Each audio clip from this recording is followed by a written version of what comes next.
을 좋아하는 분들은 당뇨를 예방할 수 있어요. 자, 요즘에 갑자기 나오는 나무의 순이라고 하죠, 순. 갑자기 그냥 올라오기 시작해요. 산에 가다 보면. 근데 이게 다 비슷한 게 다 두릅은 아닙니다. 어떤 거는 엄나무도 있고, 맛은 이제 호불호 갈려서 두릅을 좋아하는 분이 있고, 또 땅에서 올라오는 두릅도 있어요. 그 뭐라고 하죠? 땅두릅. 땅두릅 향이 되게 진합니다. 유칼립투스 허브 향이 많이 나요. 저는 이 두릅을 좋아해요. 이 약간 이 가시가 있고, 옛날에는 저도 어렸을 때 그 고추장 찍어서 뭐 그 쌈장 같은 거 찍어 먹었을 때 기억은 나긴 하는데, 요즘에 토마토 페이스트나 우리 시원 할머니가 만든 간장에 찍어 먹으면 정말 맛있습니다. 궁금하신 분들 있을까봐 이렇게 생겼습니다. 혹시 다 아시죠? 두릅 어떻게 생겼는지 궁금하시면 나중에 이 집 저희 근처에도 있습니다. 정말 두릅 어떤 분들이 드시면 좋겠냐면 혈당 관리가 안 되는 분들, 혈당 관리가 안 되는 분들. 물론 우울증이 있거나 소화가 안 되거나 췌장이 안 좋거나 간이 안 좋거나 괜찮지만 그 중에 당뇨가 있을 때 정말 좋습니다. 음식 섭취에 제한을 두는 병이 크게 두 가지예요. 당뇨, 신장질환, 칼륨 섭취, 뭐 당분 섭취, 뭐 아니면 매운 거 뭐 이런 거 제한을 두잖아요. 근데 이 두릅이 가장 좋은 이유 중에 알칼리성 영양식품인데 혈당 강화 작용을 합니다. 두릅을 좋아하는 분들은 당뇨를 예방할 수 있어요. 아무래도. 물론 두릅 먹고 매일 단 거 아이스크림 뭐 먹고 막 하는 거 좋지 않겠죠. 하지만 제가 말하는 것은 정상적인 라이프 스타일을 가질 때 두릅은 효과가 높은데 특히 인슐린 분비를 촉진시키는 물질이 함유되어 있어서 당뇨의 약효가 뛰어납니다. 섬유질, 철분, 단백질 이런 것들을 다량 함유하고 있어요. 칼슘, 당질, 비타민, 사포닌 성분도 함유하고 있습니다. 효과를 보면 이 사포닌과 배당체 성분은요, 몸속에서 당의 흡수를 조절합니다. 그래서 혈당을 조절하는데 중요한 역할을 해요. 그리고 사포닌 같은 경우는 왜 당뇨에 좋냐면 이 인슐린의 민감성을 증가시켜요. 그래서 어떤 문제가 딱 생기면 야 빨리 인슐린 나와야 돼. 이런 거 있죠. 둔한 게 아니라 민첩하게 만들어요. 민첩하게. 되게 신기하죠. 여러분들 생각해 보세요. 지금까지 우리가 약을 먹어야 되게 좋다고 생각했는데 약 말고 나물들, 네, 그런 것들 정말 좋습니다. 어떤 것들은 그러니까 열이 떨어지고 어떤 것은 열이 만들어지고 두릅 말고도 우리가 그냥 자연에 있는 것들이죠. 자연에 있는 것들. 정말 좋아요. 제가 저번 기수에 어떤 말씀 드렸었냐면 한국은 사계절 뚜렷해요. 그렇죠. 그리고 전 세계적으로 계절 음식, 제철 음식에 정말 특화된 곳이 한국입니다. 그래서 산삼도 중국 산삼이나 미국 산삼이 아니라 한국 산삼 알아주고요.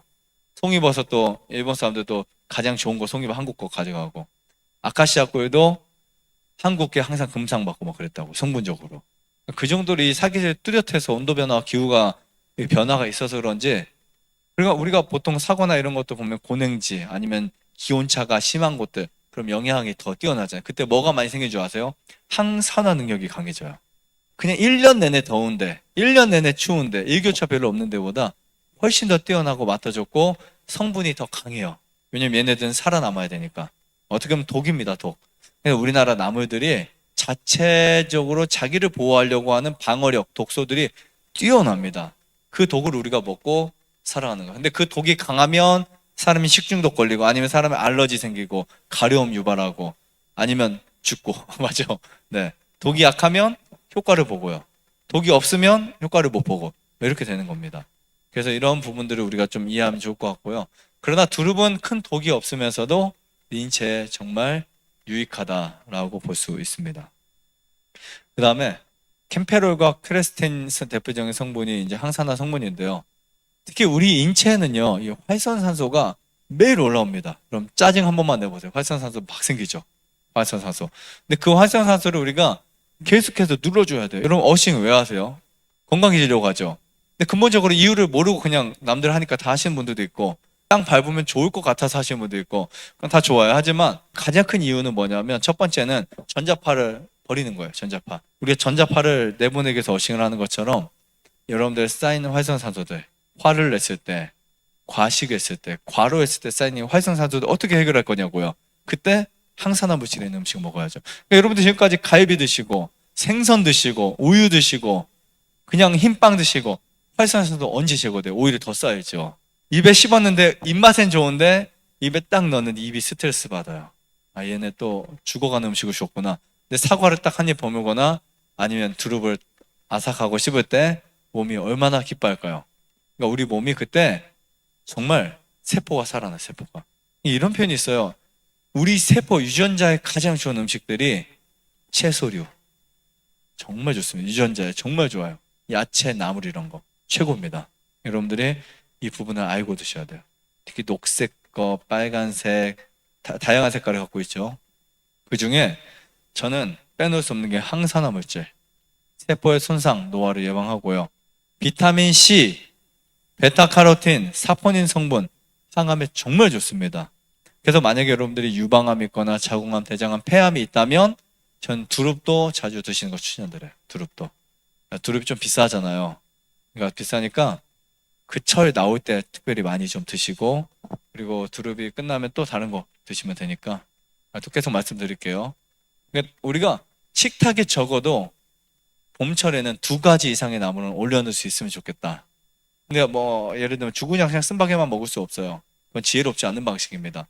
오늘은 쓴바개하고 두릅, 내일은 벚나물하고 미나리, 모레는 쓴바개하고 민들레, 뭐 이런 식으로 지혜롭게 2가지. 그냥 계속 드셔도 되는데 없다면 계속 드시고, 어쨌든 이렇게 해서 계속 내 식탁에 나물도 올라오게 하면 너무 축복의 식탁이 아닐까 싶습니다. 자, 그 다음에 이 퀘르세틴은 혈관 건강 개선을 하고요, 면역력을 강화시키고 알레르기 현상을 완화시킵니다. 그리고 노년 건강이 필수예요. 노년 건강. 철분이 풍부하고 혈액순환이 상승되고요. 그러니까 여러분들이 영양제 같은 거 안 드셔도 나물들 드셔도 충분합니다. 그리고 뼈가 튼튼해져요. 왜냐하면 칼슘이 충분해서. 이 칼슘은 우리 몸에 흡수가 굉장히 잘 되겠죠. 좋아요, 구독, 안내자자 눌러주세요. 눌러주세요.